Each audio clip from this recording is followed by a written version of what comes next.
النهاردة نحكي فيديو جديد عن BTS. الفرقة دي هي اتنشأت 2018 أو 2019، مش متذكر، بس هي من قريبة. طاهر القلب نقي ذاكر لله. الفرقة دي حصلت ضجة وعملت ضجة كبيرة، اللي هي ايه، أقنعوا الناس اللي هي فرقة حلو وبيغنوا. المشكلة اللي البنات أساسا هم أساسا جمهورهم بنات مش رجالة، لأن هم أساسا مش رجالة، هم مستحقوش لقب رجالة ولا يتوصفوا كرجالة ولا ولاد ولا أي حاجة. كنت أنا وواحد صاحبي ماشيين قبل كده، فقابلنا راجل مشغل فيديو العيال دي عمال يقول عليهم دول عيال، يشتمهم ويسبهم كتير. فقلت انا وصاحبي هم مين BTS دول؟ فقال لي تصدق انا كمان معرفهمش، هو اسمه عبد الرحمن، هو ده. انتوا طبعا عارفين شكل ده، هو اللي على هتلاقيه عاي مني على الشمال، مش عارف، مش متذكر اوي انا هحط انهي صوره لان انا كنت قاعد بمنتج، وانا متعودين نخرج من زمان قوي ونتمشى مع بعض. قلت له يا اسطى تخيل كده معايا الكلاب دول مشاهير عننا، احنا اللي بنقدم محتوى حلو مشاهير عننا، يعني بتمنى كل اللي بيشوفوهم يجوا يشوفوني كده. تنساش لايك وسبسكرايب الجميل ده، ماشي؟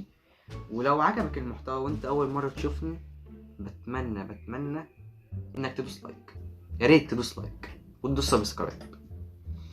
يعني انا الفكره من اللفه دي كلها اللي يا ريت الناس تفهم حاجه واحده، ان BTS مش رجاله، فرقه مش رجاله.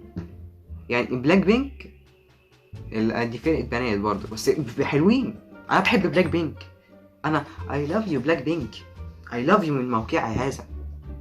انما BTS لا، طز فيكم، انتوا مش رجاله اصلا عشان احبكم، انتوا مين؟ انما بلاك بينك نايس، I love you. يعني دول بنات على الاقل حلوين، بنات حلوين، خلينا متفقين. بلاك بينك بنات حلوين، BTS بنات برضو بس مش حلوين. يعني تلاقي منهم لابس حلق كده بيلمع ومش عارف ايه، ولابس لك طقم خرا على دماغه، لابس لك طقم خرا على دماغه وشايف نفسه بقى ويقول لك بيغنوا اغنية بصوت بقى الحنين بتاعهم ده. A few moments later. مش عارف ايه ده، انا عندي اسمع مريم فارس ولا الناس اسمعكم اساسا. مش بقلل من مريم فارس، انا بحبها عشان بس نبقى ايه يعني. ده انا يعني مش عارف، انا اسمع محمد رمضان ولا مش اسمعكم، مع اني بحسه يعني متكبر قوي، مش زي بقية الفنانين اللي هو ابن بلد والكلام ده، بحسه كبر شوية على ذاته. بس ده مش موضوع، فكك من الموضوع ده دلوقتي، خلينا في الموضوع الاساسي بتاع الفيديو اساسا، ان هو BTS مش رجال، BTS وحشين، BTS وراهم شركات بتدعمهم عشان يقدموا المحتوى ده عشان يلعبوا بغلو. طاهر القلب نقي ذاكر لله. بعقول الاطفال، حلو. يعني هما الشركة دي عايزة تستفاد من ايه؟ من المثلية. هما عاوزين يزرعوا في دماغ كل طفل، وياريت انت بتكتب الكومنت ما تقولش عليها طفل، ها؟ ياريت يعني، مش معنى ان انا في اولى ثانوي وعندي 16 سنة ان انا طفل، لا يا حبيبي، انا داخل على 17 دلوقتي، فما ينفع ما اسمعش ان انا طفل في الاخر. اللي هو استفادتهم كلها من الموضوع ده ان هم يزرعوا المثلية في دماغ الاطفال. يعني الطفل يا جدعان لما بيشوف حاجة بيتعلق بيها حرفيا هو بيقلده. يعني انا لحد دلوقتي بحاول اطلع خطة من دراعاتي زي سبايدر مان ومش عارف، كل ما ابص عليها بص مش بتطلع دي. يعني من ساعة ما شفتها لحد دلوقتي وانا عمال احاول اهو، مش بتطلع. بعد كده اكتشفت اساسا اللي هو كان بيصنع الخيط ده عنده في المعمل، بس انا مش عارف مكوناته ايه. لا فككوا. فانتوا الطفل اساسا او الناس اللي بتتعلق بحد بيحب يقلده. يعني انا بحب التوينز بس مش بحب اقلده، انا بدي مثال غلط خالص. يعني مثلا اقول لكم البنات مقتنعه BTS مثليين، حلو. الشركة المستفادة من BTS اللي هي عاملة لهم كذا قناة على اليوتيوب، فبيستفادوا منها، ما بيستشيل فيه أرباح من اليوتيوب. أنا بعمل فيديو عشان آخد أرباح، أنا طماع صريح أوي. لا بمزح، بمزح. فهم بياخدوا الأرباح دي اللي هم إيه، يحاولوا يسيطروا على الجيل اللي جاي. فانتوا الجيل اللي جاي كله أساسا مش زي جيلنا. إحنا لما كنا بنشوف زمان، إحنا كل طموحاتنا زمان اللي مستر يغيب من الحصة عشان ناخد إيه الحصة دي احتياطي. دي طموحاتنا كلها اللي مستر يغيب. دي كانت طموحاتي زمان في الحياة، إن أنا حصة احتياطي تيجي، حرفيا إحنا كنا بنقلب الفصل ده نادي ليلي، حرفيا بنقلبه نادي ليلي. يعني مش عارف اقول لكم، مش عارف اوصل لكم الفرحه، بس هي الفرحه بتبقى عامله كده، بتبقى عامله زي دي بالظبط كده. فاللي هو انت شركه تدعم دي علشان يوصلوا اللي هم يدعموا المثليه، او يحطوا في دماغ البت او الواد او الطفل المثليه دي حاجه مش عيب، لا معاش طز فيك انت وهو. ونرجع تاني، يعني هو مش شركات للاسف، هو كلنا بنقع في الموضوع ده. يعني هي الاهالي حرفيا، الاهالي مش بتراقب عيالها، هي بتعمل ايه. يعني انت ما تزعلش بقى لما تيجي بنتك تقول لك انا عايز اتجوز بنت واحده صاحبتي، ما تزعلش، انت هتبقى مبسوط وانت شايفها اللي هي بتتجوز واحده صاحبتها. ولا انت ابنك لما تكتشف في الاخر اللي هو مثلي، ما تزعلش يا حبيبي، انت مش تزعل وتعيط في الاخر.